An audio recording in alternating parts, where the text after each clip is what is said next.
James Lee Carter, Michigan's own Jposey. Hi, man. How are you doing? I'm doing good. How about you? I'm awesome, man. Like, my first question is like, what type of day are you having? Be honest or lie to you. Just Which be one you want? honest. Be honest, man. To be honest, I'm not having the greatest day, man. I'll be real with you. I ain't having the greatest day. How about you? I'm having an okay day. Wanna share why you're not having the greatest day? I'll just say life be lifing, man. Life be lifing. Okay, man. So my first question is like, before rapping, you used to write poetry, and you expressed that it helped you get into writing for your later music career. What made you like poetry at that young age, and who are your favorite poets? Um, so I got into poetry because of my friend. So I had a friend. His name Jalen. In high school, he did poetry for a while, and so he started challenging me to do poetry too. And so we had like little poetry battles, like we'd be on Facebook Messenger, and he would send me a little like diss poem, and I would send back kind of like a diss rap, but it was a poem though. And I would send it back, and I wasn't good at first, but he told me keep going. So he kept doing these challenges with me, and eventually I got better, and I ended up liking it. My favorite poet, probably there's not too many poets that I like. I kind of strayed away from it the more I dived into rap. But I like Edgar Allan Poe. Edgar Mm-hmm. Allan Poe, I liked him a lot. I like his books. Um, Maya Angelou. Who else? Probably those two on the top of my head. Yeah. Mm-hmm. And about like a month ago, you released your All Day Breakfast EP. What was like the main inspiration for the project, and how did it come about? Um, I love breakfast food for one, right? That's probably my favorite like meal of the day. So I Yeah. love breakfast food, and then two, just like basically like you can go to a breakfast spot, right? And I mean, not my bad. You can go to a restaurant and you might want breakfast food, but they don't always serve it all day. It depends on where you go, but you can get some at any point in time. Or some places only serve in the morning. So I kind of wanted to have this theme of like whatever you need, I got it. You get what I'm saying? You can come and Mm-hmm. it's all day. Whatever you want. You want the pancakes, you want the orange juice, you want the egg, whatever you need, I got it. It's kind of the thing about around that. And plus, so originally it's supposed to came out 2 years ago. I was supposed to drop it in 2023. No. Complications happened. It didn't come around. So I was trying to drop it around Thanksgiving time, how I did this time. Just being like the theme of food, around the holiday type thing too. So yeah. Yeah, and like how did you start making it? Like, what made you start like making the project? Um, at that time, I want to say at that time I had only had my second mixtape had just dropped, so that was one thing was I wanted to put out another project. I wanted to get another project out, and then I just incorporated my interest with the project that I was planning on. Hmm. So uh, the EP cover shows like the Holy Bible and headphones and money and newspaper. I think like a pistol, like and like a few other things. Like, how was the cover created, and what is the meaning of it? Like, what would you say made you make such a cover? Yeah, so um, I thought about how, and even though this wasn't particularly my life, but I would see it in movies at times. I might have done it with my grandparents or whatever it was, but I've seen like families we eat at the table, right? Mm-hmm. And so they might have their food, and then as the meal is dying down, or even I mean, depending on what family it is, but they might start having a conversation about this what's going on outside in the world. You get what I'm saying? So, Yeah. um, that's why I put in the newspaper on there, and then I put crime and the D or the youth in trouble, which is pertaining to my city. It's a it's a news blog called Crime in the D, and it just talks about all the crime going on in Detroit. So whenever something happens, a shooting happens, you're gonna get a post about it. A robbery happens, you get a post about it. So I made sure to incorporate that in there to make it more personal. I put the gun just for just showing self how I got to protect myself every day. You get what I'm saying? Like yeah, the bliss of breakfast is nice. I'm eating these pancakes and this stuff is good, but once I get up from this table, I gotta go out here in the world and I gotta be able to protect myself. So just kind of just incorporate my life. It was diapers. There was diapers on there. Just showing I got a son. I gotta think about and prepare, and take care of. Um, what else did I put on there? Like I think like a stack of bills and paperwork and whatnot. Just saying it's always something that you got to catch up on and stuff like that. So yeah, I was just trying to like incorporate like your daily life that when you're eating your pancakes, you might not be focusing on it in that moment, but as soon as it's over with, real life starts, and so all these things are kind of on your table. Mm-hmm. Yeah, like I know, like outside of being a musician, you are also are a photographer, and like, did, were you like taking a picture of the cover, or did you like make it in some different way? I drew it. I drew it. So I used to draw. That's one thing I used to do when I was a kid. I used to draw a lot. So I never, I guess, the skill is there a little bit. I don't draw as much no more. When my teachers was hating on me, they told me to stop drawing. I was gonna get in trouble, so I stopped drawing in like eighth grade. So but yeah, for every project cover I have, I drew it first, and then I sent it to my illustrator, who then designed it from the computer. But yeah, I always design my own cover art first.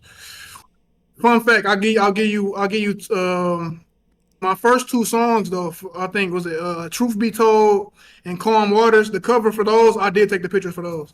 Mm-hmm.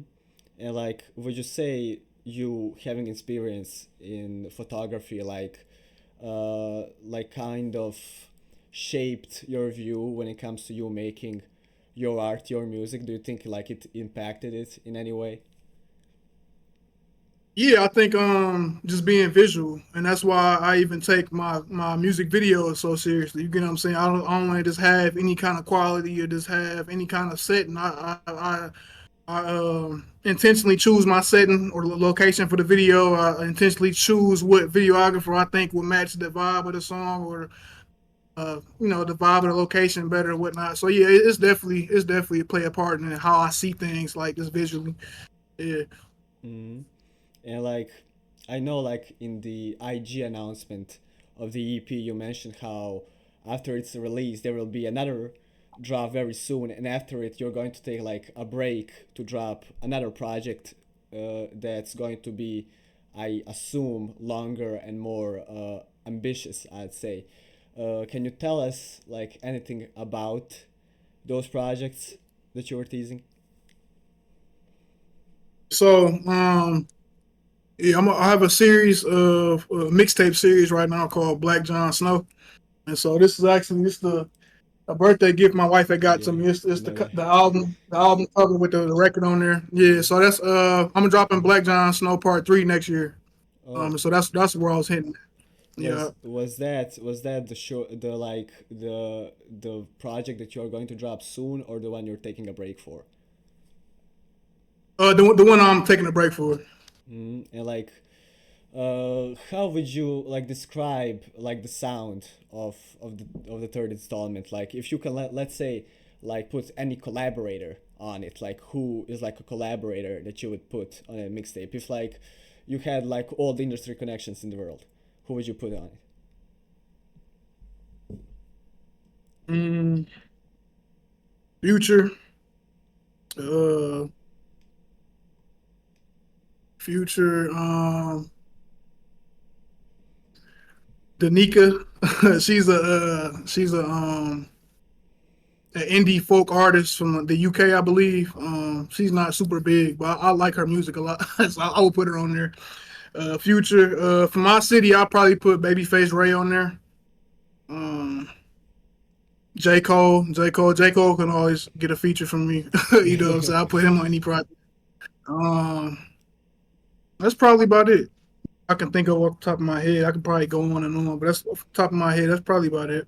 Would you say like that more like Detroit sound like impacted uh like this even like newer EP? Because I know like the first song doesn't sound like anything that I'd say would appear in the first two mixtapes. Like, Yeah, do you think that like it really impacts like the way you make your music? yeah. So, yeah, with the all day breakfast, it wasn't. Yeah, I don't think I even had. I think I had two Detroit type beats on there. Everything else was totally different. So I didn't approach this project with the the Detroit sound. I was really trying to just be more um multifaceted where I can kind of like reach different crowds. I also had two songs in there where I didn't curse at all. I had two songs in there where I didn't do any cussing at all. So I just wanted to reach, I guess, a broader audience with this project. I was trying to be more lyrical too, with the intro, "Live Till I," and um, got some of the other titles. But yeah, so I was trying to be more lyrical and be more have a broader range, a broader reach for this one. But for my Black Jon Snow series, yeah, that one usually has more of a Detroit impact on it. Yeah, Hmm. yeah. And like also like I know religion and God are mentioned throughout your music catalog a lot, and you grew up very closely to church. Would you say that those gospel elements that would come from church impacted the way you make music? Because like I know like you've been hearing it throughout your life. To be honest, not really, because I was never really the biggest gospel fan. Like even throughout my, my days in church, I was never like I like gospel music. Don't get me wrong, I like gospel music, but I was never a crazy big fan of it to where I'm just playing it regularly or I'm at home. I had friends who would be playing it during the week. That was never me. So I wouldn't say gospel per se. I would say my connection or my belief in God in general, kind of just inspires certain things. I make sure I put his name in certain songs or whatnot. So yeah, it's more relationship based more than like, a musical thing for me. Hmm. And like how would you describe your spirituality? Um, I would describe it as I'm not religious at all. I'm strictly spiritual. I read the Bible. I pray. I try to exhibit God-like behaviors through my actions. I'm not perfect, so maybe not all the time, but I try to, and the kind of person I am, try to just exhibit that. I try my best to listen to what God is trying to tell me. I try to pay attention to the signs, the signs I see in the world, and the things that pop up in my face, and try to put dots together and maybe see if I can, get a message from God. But yeah, that's about it. Just listening to God and trying my best to do what I think He wants me to do. Hmm. That's about it. I know you call yourself a philosopher, and I want to ask why. Why do you call yourself that? Like, do you have a degree in it, or is it something like you're very passionate about? No degree in it, but it's just it's something I'm passionate about. It's one of the things that kind of come up in my mind more so than anything. I'm more interested in mysteries of the world, or how the things we don't understand, and just what makes life go around outside of money and outside of societal implications or whatnot, stuff like that. So yeah, it's definitely a passion of mine. Hmm. And how would you say that like uh, it impacts your writing process? Do you think like before you were into philosophy, you were writing less good than now? Um, into philosophy, man, since I was young, since I was young. But Yeah. it's definitely impacting my writing. If you hear the things, if you listen close enough, like, and you see through the lines, like certain songs, yeah, I might talk about basic stuff, right? People and relationships and money, or my goals, my ambitions. But you also hear some of my I spoke on some of my beliefs in some of my songs. You get what I'm saying? It's about how the world works and the way I think. If you listen clear enough, you'll definitely hear it for sure. Hmm. Yeah, like I remember you speaking about how there are artists doing music only wanting like the commercial aspect that can come from and not caring that much about their art. Do you think like making music becoming easier in the past few decades made it that some regular people see making art as like a get rich quick scheme?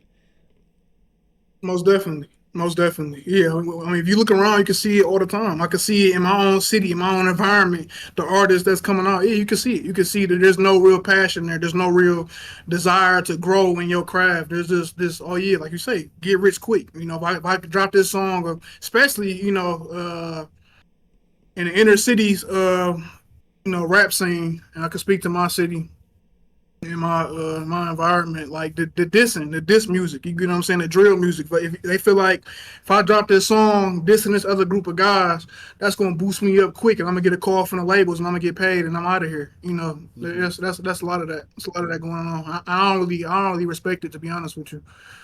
And like, what would you say is like the reason you started making music? Um, it was a newly found hobby. 2019. My little bro, he rap as well. He go by Bang Man Low. You'll see me in my videos. You see me in his videos. He was rapping up for a while. He was rapping for a little bit already, like just not putting out music, but he would just go. He would freestyle. He would record. He had like a little home studio, and so that was his thing. And he kept telling me just to try it out. He could see me rapping. I was like, I don't see. I never saw myself being a rapper. I'm good on that. I don't want to do that.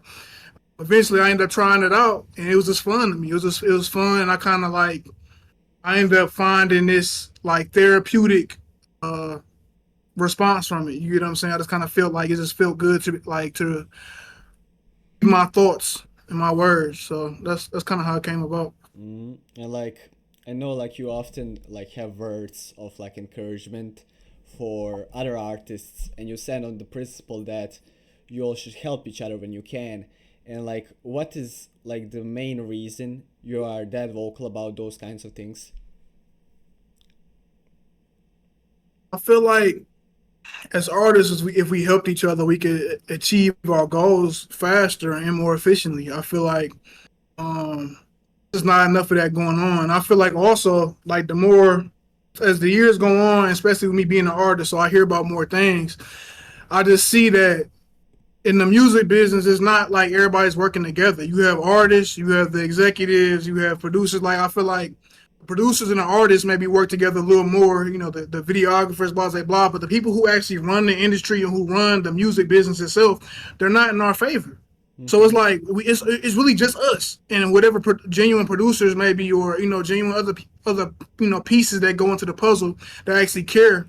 But other than that, it's just us as artists. Like I said, the executives that they like with the streaming thing, we get paid cents for our streams. That doesn't make sense to me. So it's like if we only have each other, why are we not helping each other? That doesn't make sense to me. Yeah, and like, what is like the main thing you think everybody who like wants to become an artist nowadays should know? Like, what kind of advice would you give to somebody like looking to start making music? Yeah, I'm gonna tell you to really be passionate about it. If you don't have a passion for it, don't do it. And it's not gonna be easy. It's not like and you might think because of talent that you just gonna blow past all the competition, or just blow past your peers because you're talented, and that's not the case. So like once again, if you're really serious about it, I hope you have a passion for it, and I hope you're ready to deal with the roller coaster of not feeling seen, not feeling heard, or not getting recognition, or all that stuff comes with it. So if you really want this, you gotta want it and want everything that comes with it.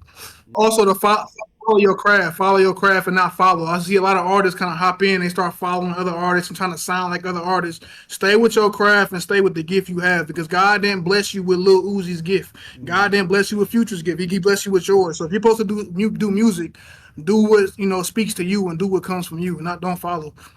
And like, who are your like favorite like Detroit rappers, or just like Michigan as a whole? Who are your like favorites that like inspired you to take that kind of a lane?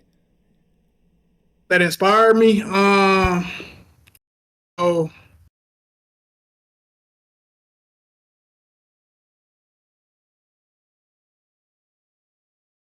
I say Rio. I can definitely say I could take some influence from Rio. Rio the Young OG. Shout out to Flint. V's. V's. He another one I say I take inspiration from. Uh, Who else?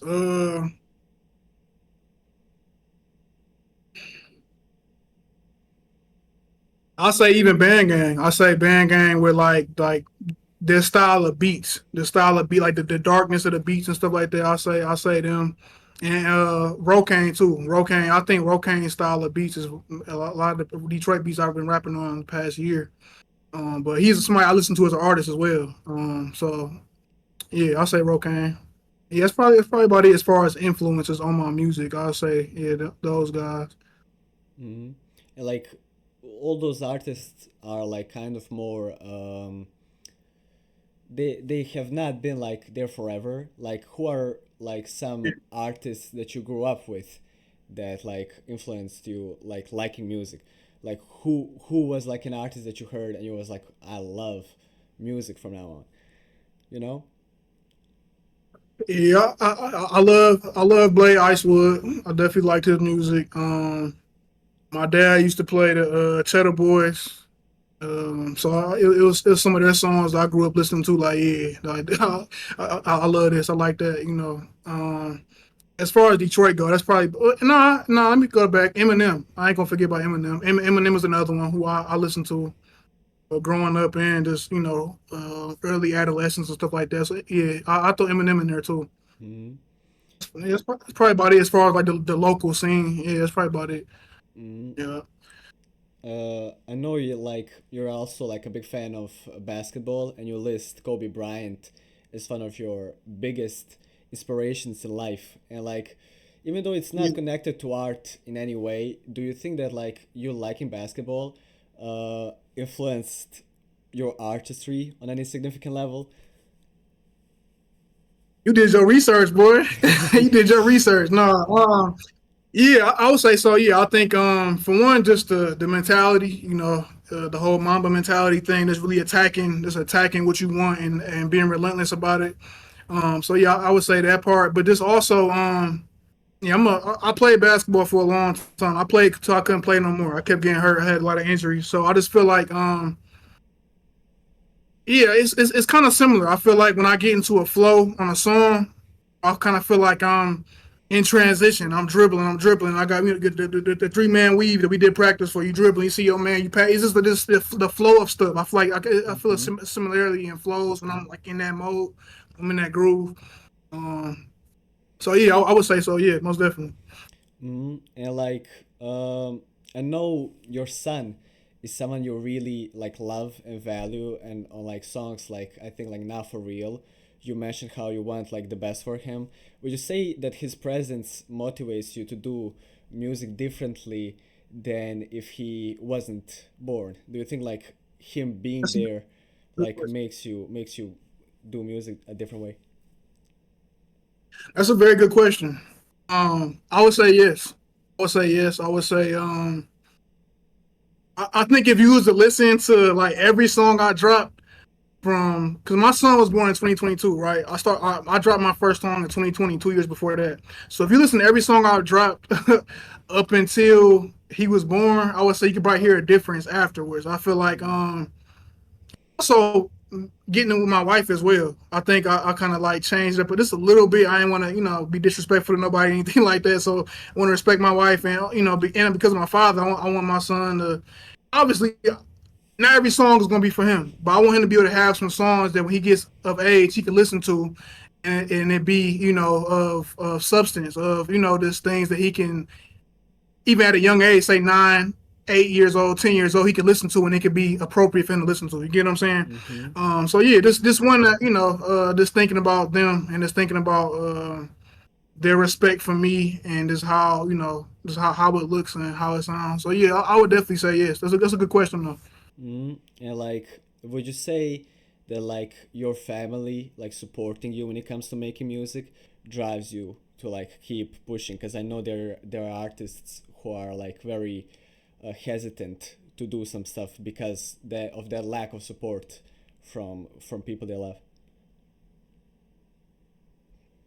Yeah, definitely. I definitely you know yeah I would say so. Yeah, especially my wife. I think when it comes to family. my wife and my household for real definitely pushes me, and I got cousins and um my mom. It's definitely some support from my family. I'll be honest with you, I don't feel like I get enough. I don't feel like I get enough support from my family, to be real with you. But yeah, I think it plays a part in just the ambition of it, just wanting to accomplish something.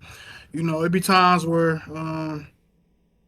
yeah, I don't be knowing about this stuff. I don't be knowing to where I'm gonna end up. When it comes to this music thing, but they definitely push me as far as like just wanting to accomplish something for them. I want to leave a mark for them. You know what I'm saying? Like to kind of leave a legacy or something behind. It's like that, yeah. Mm-hmm. And like to get back, like, do you think you growing up in Michigan, like, influenced you to do not just music but stuff in general differently than if you weren't born in that place? Like, do you think, and like, of course, there would be stuff that would be different. It's obvious, but like, do you think if you were born somewhere else that your life and your artistry would look much different? Do you think like Michigan really influenced Yeah, I think you? so. Mm-hmm. Yeah, yeah, definitely, definitely. I talk about a lot about my upbringing, and even the certain beats I pick remind me of my childhood. I've mentioned that before too. Like certain like the song Kentucky is about my granny's house, my granny's block. That she spent a decent part of my life, first half of my life in. And when I heard that beat, that beat reminded me of being in her house as a kid. So from that point, that's what I choose to make the topic of the song about. So yeah, definitely, I think even the way I pick beats, memories in Detroit, memories of barbecues in the '90s and stuff like that. You know what I'm saying? This all everything definitely plays a part for sure. So yeah, I would definitely say Michigan plays a big part in how I make music for Mm-hmm. sure. And like, how does like a song of yours like happen? Like you were just talking about picking beats. How do you pick a beat? How do you know like, okay, this is something I want to rap on? So it's two things. The first thing may be subject matter that comes to my head. So it's like, okay, yeah, I think this subject matter may fit perfectly on this beat. So if something comes to my mind, boom, or even the bars itself come to my mind. Okay, boom, I think I'm gonna pick this beat. The second thing is, I guess just certain kicks. Like there's certain beats that might start off fine for like the first 30 seconds, right? And Mm-hmm. then you get to that 45-second mark, and it's like this weird thing is going on with the beat that I don't think I'm a really like. Or I feel like I'm gonna have to like challenge myself to kind of like smooth it over.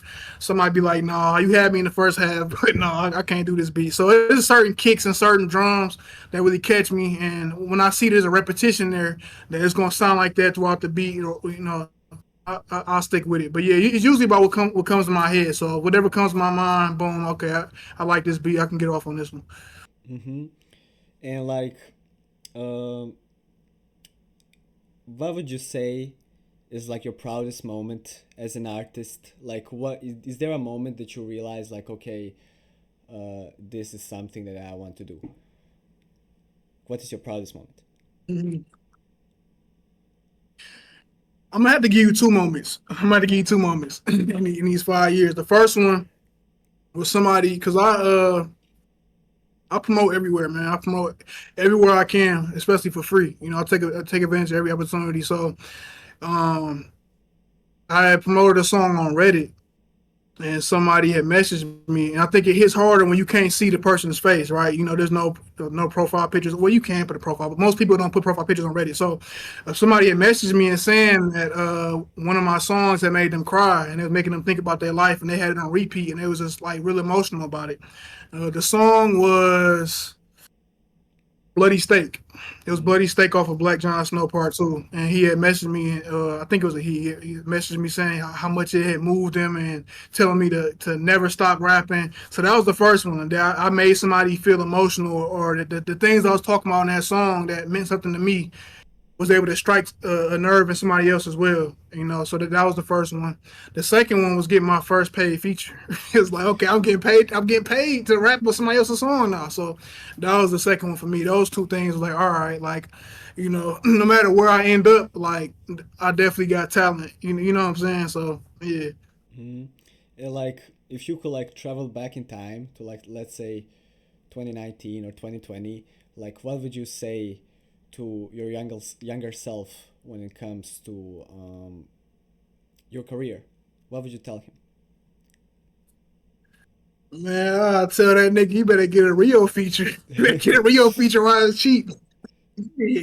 That's one thing I say. I was gonna say, yeah, 2020 is when he really started kind of like blowing up for real. No, 2019 when he started blowing up. He really is blowing up for real for in 2020. Everybody was grabbing features from him. Like you know, the his feature price wasn't as crazy at the time. So yeah, I feel like I should have grabbed a feature from him. If I can go back in time, that's what I would tell myself. Grab a feature from him and any other artist that was like up and coming at that time, or you know was on the brink of like buzzing. Go ahead, get a feature from them too. Hmm. That's what I say. Well, I think it's been like an awesome opportunity to interview you. I'm very happy to have this uh, honor to do it, and like I just want to leave you to plug whatever you want to plug. What are you working on? What you want people to know? Where can people find you? Whatever you want to say, you can say. Yeah, so definitely go to my music profiles, man. Spotify, Apple Music, SoundCloud. SoundCloud, my tag on there is Jposey 41.